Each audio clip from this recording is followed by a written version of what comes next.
buenas noches. Desde luego, la nota más importante de estos días es que el presidente López Obrador se contagió de nuevo de COVID-19. Al presidente le deseamos una pronta y completa recuperación. Hoy vamos a hablar del anuncio que hizo la semana pasada de que en 2024, a un mes antes de dejar su cargo, presentará iniciativas de reforma de carácter preferente. Esto con la esperanza de que en las próximas elecciones la alianza de Morena, Partido del Trabajo y El Verde consigan una mayoría calificada. De esa manera se puedan aprobar dichas iniciativas, incluyendo reformas constitucionales que, por cierto, no aplica el tema de las iniciativas preferentes para reformas constitucionales. Pero lo que pretende el presidente es decir, aquí yo voy a gobernar hasta el último día de mi mandato.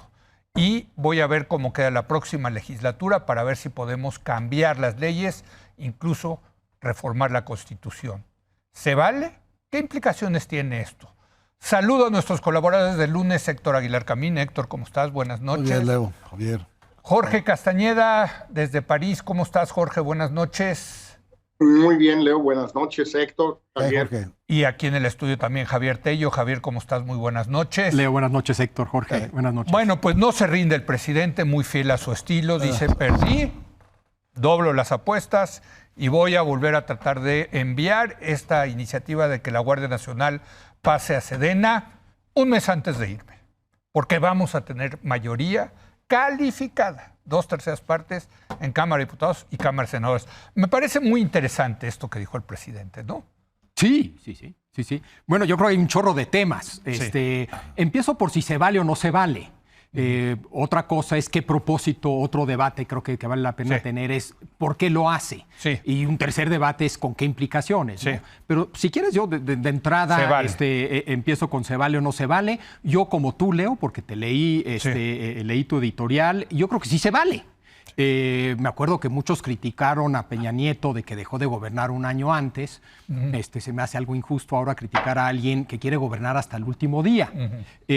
Obviamente se vale en el sentido de que depende de que su partido gane y gane con una mayoría calificada en el Congreso. Es decir, no le está amarrando las manos a un presidente de otro partido si gana la oposición o si la oposición logra una fuerte presencia en el Congreso que evita una mayoría calificada, entonces pues no va a tener éxito su intento de reformar la Constitución.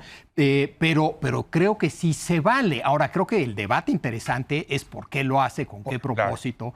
No, legalmente se vale, políticamente podríamos tener nuestras dudas. Yo mencionaba en mi artículo la historia que ustedes conocen bien, de López Portillo nacionalizando la banca y poniendo el control de cambios, a unos meses de que tomara posesión de la Madrid, y a mí eso me lo dijo Miguel de la Madrid, que él estaba en contra de eso, ¿no? En un contexto que no era México una democracia y las elecciones... No, por eso, pero no, el siguiente presidente le molestó profundamente que el presidente que ya iba de salida le impusiera una política tan importante como la nacionalización de la banca, ¿no?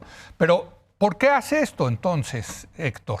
A ver. Bueno, yo les confieso que cuando yo oí eso del presidente, dije, bueno, pues es lo mismo de siempre, para cambiar la conversación, se fuga hacia adelante, dice una cosa que parece, tiene todas las condiciones de un gran disparate, que hace inevitable que nos fijemos en él y lo empecemos a analizar. Y ahí me quedé, dije, no tiene ninguna importancia, ninguna relevancia. Pero luego leí, ahora estoy oyendo, algunas reflexiones inteligentes sobre las consecuencias. Voy a ir sobre las consecuencias. Una de ellas es que esto no es una cosa que va a suceder hacia adelante, sino que ya desde este momento lo que el presidente está diciendo a sus candidatos, cualquiera que vaya a ser, es que este asunto de la Guardia Nacional va a ser un asunto de campaña. Va a ser un tema de campaña. Entonces vamos a discutir en la campaña si queremos, qué ejército queremos y qué seguridad pública queremos. Bueno, eso me parece que tiene una cosa de consecuencia interesante, importante. Vamos a ver qué tanto se la toma su candidato o su candidata, porque en fin, jugarse eso así, digamos, en camino a una elección presidencial, pues es cargar tu agenda muy pesadamente hacia algo que puede resultarte muy costoso. La otra cosa que pues no empieza a suceder desde ahora, pero que sí parece ser la intención, digamos, al final de este asunto, si se realizara, que me parece que tiene pues, muy pocas probabilidades de que se realice, es pues, refrendar una cierta intención que hemos sospechado siempre, que hemos oído decir siempre que está detrás de todo lo que hace este presidente, que es quedarse en el mando, no necesariamente en el cargo, pero quedarse en el mando y tener un mando sobre el gobierno siguiente. ¿Y qué más prueba sería ese mando que imponerle si gana? Son demasiados sís, ¿no? Sí. Si gana la mayoría calificada, imponerle un ejército que vaya a hacerse cargo de la seguridad pública. Bueno, pues si eso sucediera, pues estaríamos en el primer momento serio, sólido, constitucional del maximato.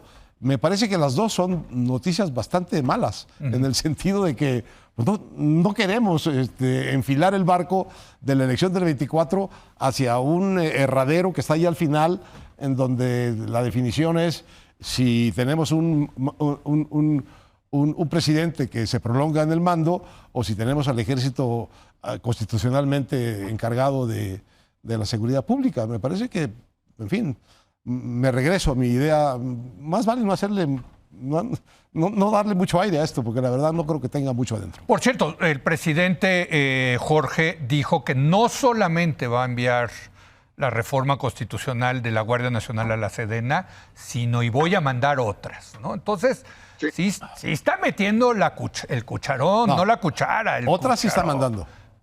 Otras sí está mandando. No, pero se refería a cuando ya haya una nueva legislatura, el 1 de septiembre del año que entra. Jorge. Sí, mira, aquí el tema, yo creo, Leo, es algo que dijiste en tu introducción. La ley actual no permite el recurso de la iniciativa preferente para modificaciones constitucionales, es decir, tendría que seguir el trámite y el procedimiento normal. Es prácticamente imposible que saquen una modificación constitucional en un mes, porque de eso se trata, con una Cámara nueva, con un Senado nuevo, con liderazgos nuevos, aún suponiendo que tuvieran la mayoría. Entonces, ¿qué es lo que va a suceder suponiendo que todo esto suceda? Pues que va a tomar posesión el próximo presidente o presidenta el 1 de octubre. Y quiero saber quién va a ser el guapo, la guapa, si es de Morena. O por cierto, si no es de Morena, pero no se plantearía porque no habría mayoría calificada. Pero vamos a suponer que es de Morena y vamos a suponer que tienen la mayoría calificada en ambas cámaras.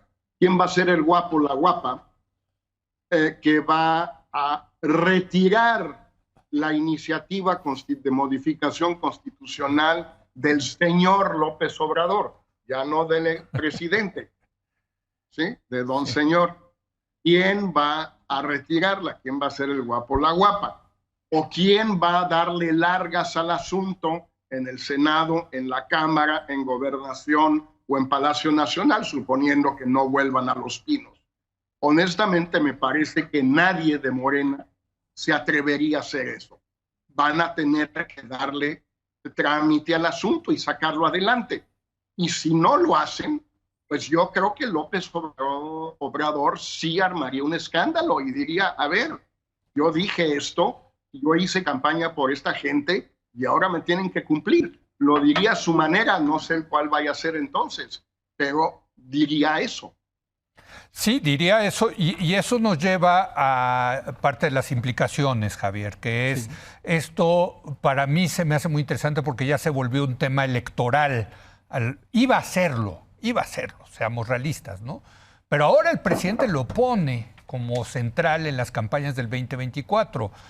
Y dice Jorge, yo quiero ver quién va a ser el guapo que va a retirar. Yo quiero ver quién va a ser el guapo de Morena que va a contradecir al presidente de que la Guardia Nacional tiene que estar en la Sedena.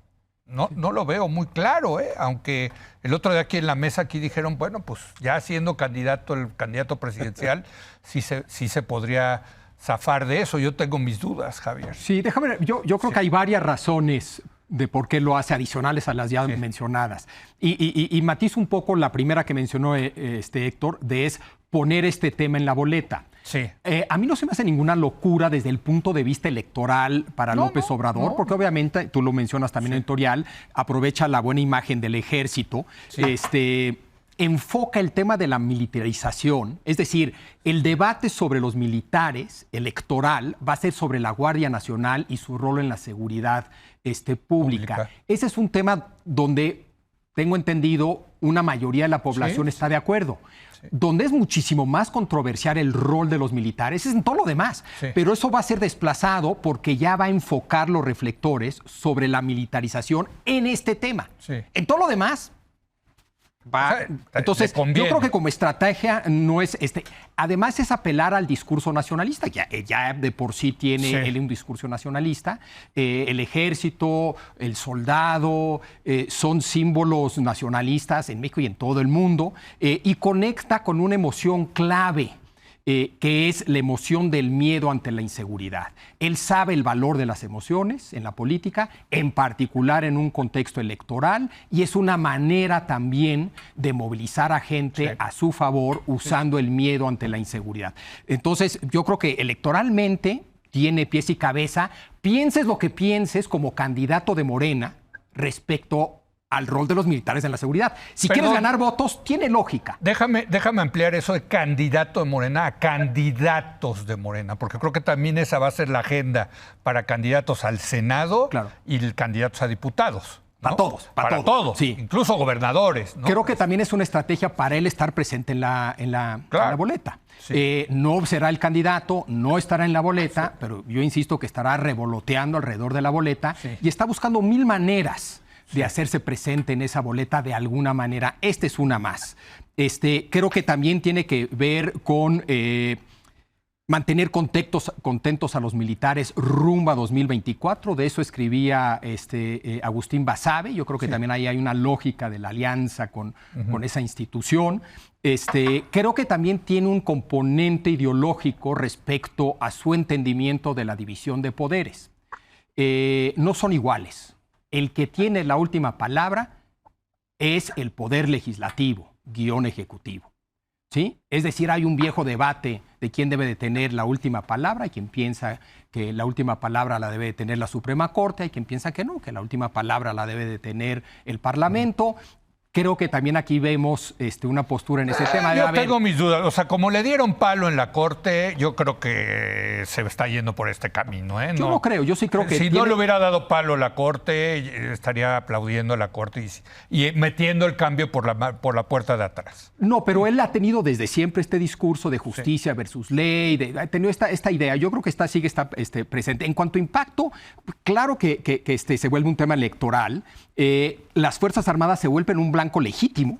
Entonces, eso también debería de preocuparles un poco a las Fuerzas Armadas, porque si mete el tema, pues entonces va a salir los escándalos que ya han estado saliendo de que vuela el secretario general, etcétera, etcétera. Todo eso se vale, porque lo está metiendo el presidente. Entonces, eso sí que no le conviene, yo creo, a la institución. Lo que no se vale es que se metan los militares. Y ese es otro tema. O sea, claro que no. Porque decía Sabino aquí el jueves, tienen que participar los militares en el debate. Pues, por favor, ¿cómo van a participar los militares en el debate? Los militares no están hechos para el debate y van a apoyar a su comandante supremo, ¿no? ¿O no? Mira, yo creo que todo el tema de las Fuerzas Armadas en este país es básicamente conjetural, es una caja negra. Quién sabe realmente qué es lo que pasa allá adentro. Pero también así es un poco, digamos, producto de esa forma institucional como ha sido el ejército tratado con pinzas, respetado siempre, celebrado siempre en su patriotismo, en su calidad de pueblo uniformado, en su calidad de corporación leal a las instituciones, etcétera, etcétera, etcétera. Entonces, eso hace que esté, digamos, blindado por un aura de respetabilidad que al ejército le viene muy bien y que la gente de una manera muy sencilla asume y dice, no, pues sí, el ejército está bien, por un lado. Por otro lado, la gente ve que es un desastre su comunidad y quiere que esté el ejército porque le da seguridad. Yo no sé qué tan sólida es esta capa que blinda al ejército. Cuando se empiece a volver de veras un elemento de discusión electoral y un elemento de discusión pública.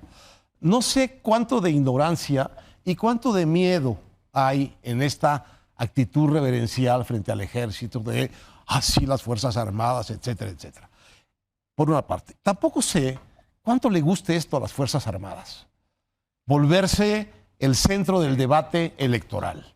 Porque al volverse el centro del debate electoral se vuelve el centro de un actor al que le quitas automáticamente la cajita que lo está blindando y aparece a lo mejor cosas de la organización real del ejército, de las Fuerzas Armadas, que no le gustan a la gente y que hace mucho tiempo que están ahí y que son viejas, digamos, agravios que la gente tiene con el ejército, porque el ejército tiene estos dos lados, ¿no? Tiene el lado de la corporación armada, leal, no sé qué, y tiene el lado de que estamos viendo del abuso, de la corrupción, del espionaje, de una serie de cosas que no son para nada lo que la gente está pensando cuando dice, pues, si hay muchos balazos en mi pueblo, yo sí quiero que haya aquí unos soldados. Bueno, ha habido muchos balazos también dados por los soldados. Es decir, es un riesgo.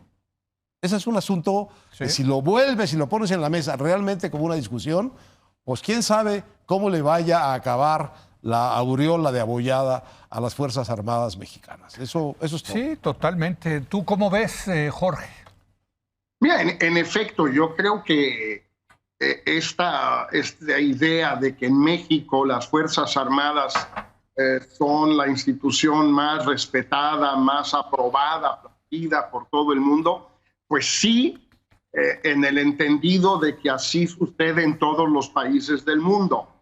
Hay encuestas en todas partes. Yo hice una lista hace algunos meses, pero cualquiera la puede buscar en Google, las opiniones, las encuestas sobre el ejército en Estados Unidos, en Brasil, hasta en Chile, obviamente en Francia, en España. Entonces, no estoy tan seguro, igual que Héctor, primero, qué tan excepcional sea México en esta materia, y segundo, qué tan sólido, qué tan robusto es ese apoyo, esa aprobación. Y creo que sí, si se somete todo esto a un gran debate nacional como son las campañas presidenciales, pues quién sabe quién salga ganando. Ahora, lo que sí creo es que ya le debe de quedar claro a todo el mundo que López Obrador piensa seguir influyendo en lo que suceda después de que se vaya. No hay manera de que esto salga en un mes. No hay cómo, porque además son las dos cámaras más 17 legislaturas estatales, más la publicación en el diario oficial, etc. No hay cómo, es imposible. Él está hablando del post-peje. Y bueno, pues que le quede clarito a todo el mundo. Eso es lo que va a suceder. Entonces, todos los que ahorita andan con el cuento, no, hombre, vamos a sentarnos, vamos a cenar con Claudia o con Ebrard y vamos a entendernos. Y una vez que se siente en la silla y tenga la banda, vas a ver, hombre, siempre ha sido así. Ah, bueno, ándele. Bueno, es que lo que nos están poniendo en la mesa es el maximato, ¿no? Es un escenario de maximato donde pues va a haber un presidente que va a querer seguir mandando, como dice Héctor, ¿no? Con este toque, ¿no? Sí. Un maximato militar, un maximato con apoyo militar, un maximato que pone a los militares en el centro de su paso a seguir mandando sobre la siguiente presidente o el siguiente presidente que esté. Y además está el tema de la revocación de mandato, que sí siempre podrá ser, o para el próximo presidente va a ser una espada de Damocles, ¿no? El tener que someterse a los 4 años. Es era de Tabasco, ¿no? ¿Perdón? ¿De dónde era Damocles? Sí, de Tabasco, ¿no? De Tabasco, la espada de Tabasco. Compadre de Adán Augusto, sí, famoso. Javier, tú sí, o sea, bueno, claramente, a ver, sí el presidente está mandando mensajes, me parece muy relevantes en ese sentido, ¿no? Primero es, yo voy a estar aquí hasta el último día y voy a dar la lucha hasta el último día de septiembre del 2024. Aquí lo que están diciendo es, incluso más allá. Sí, el proyecto del presidente, su llamada Cuarta Transformación, nunca se pensó, el presidente por supuesto nunca la pensó, como una cosa de 6 años y punto. Obviamente tiene él una enorme ambición respecto a su proyecto. Exactamente en qué se traduce eso una vez que deje la presidencia, yo creo que hay más de 2 opciones, es decir, o la ruptura y el rompimiento abierto y feo, como ha sucedido en el pasado entre el presidente, el nuevo presidente y el viejo presidente, Cárdenas. o la sumisión total y absoluta. No, yo creo que puede haber matices y situaciones intermedias entre esos 2 extremos. Y creo que eso es lo que vamos a ver que sucede. Yo creo que estará entre esos 2 extremos. El presidente le puede ser profunda, bajo el supuesto de que gana Morena y que gobierna un presidente de Morena, el presidente puede resultarle a ese presidente profundamente útil. Es decir, no es un sometimiento, es una mancuerna, es una colaboración, etcétera, etcétera, etcétera. Entonces yo creo que hay matices importantes. Se me ocurren 1000 razones por las cuales podría ser... Yo creo que eso que tú estás diciendo no está. Eso sí, vemos claramente que no está ni ha estado nunca en el estilo del actual presidente de México. Eso es cierto. Eso No de es su que, estilo. Eso de que la colaboración... Eso no es A parte él le gusta más. del estilo del presidente. El estilo del presidente es, me dices que sí o estás en mi contra. Sí. Eso es lo que hemos visto. Sí. Y aparte, como dice Dante Delgado, lo que importa es la última decisión. O sea, si le dices que no en la última decisión y le has dicho que sí a lo largo de la historia... Borras tu récord. Se borra tu récord, ¿no? O sea, sí, Yo creo que el presidente nunca ha sido expresidente. Yo creo... Me pueden decir que va a seguir comportándose como presidente, con la diferencia de que no será presidente. Habrá que ver ese intento. Veremos. Yo sí creo que sí, reconozco que en efecto él siempre se ha comportado de una cierta manera como candidato de la oposición o como líder de un partido, ahora como presidente. Veremos si como expresidente piensa que puede seguir comportándose de esa manera. Yo creo que es un político muy distinto también en esto. Él nunca se ha portado como presidente. Él siempre se ha portado como él. Y esto es lo que hace realmente difícil el manejo de su presidencia. Tú lo has dicho, cesarista. Él no ha fortalecido la institución presidencial. Él ha fortalecido el poder de López Obrador, que sucede que en este momento es presidente de México. Es una acumulación de poder personal, al mismo tiempo que hay un desmantelamiento de los poderes institucionales del Estado. Eso es lo que estamos viendo. Sí. Así que el presidente, como presidente y como expresidente, primero que todo, don Andrés Manuel López Obrador va a ser fiel a su espejo diario. Y por cierto, otro mensaje que mandó el presidente al decir: yo estoy seguro que vamos a tener mayoría en la Cámara de Diputados, Cámara de Senadores, mayoría calificada, es, y ya lo sabíamos, que van con todo, por todo, ¿eh? Claro. ¿O no, Jorge? Bueno, pero por supuesto, y en eso tienen toda la razón. Claro. Yo creo que hacen bien desde ese punto de vista y van a subordinar absolutamente todo a eso. Y el que se atreva a apartarse del camino, a tratar de tomar distancia, no compartir esta visión de todo por el todo, pues lo van a aplastar. Yo creo que eso queda muy, muy claro. No hay acompañantes. Aquí no hay compañeros de camino. Aquí hay compañeros de ruta. No, aquí hay militantes completamente subordinados al mando. Es como un viejo partido comunista. Así funciona. Y si no te gusta, te vas al destierro político, si no es que al destierro geográfico. Así va a ser. Van por todo, absolutamente. La pregunta es si alcanza con eso para ganar. Híjole.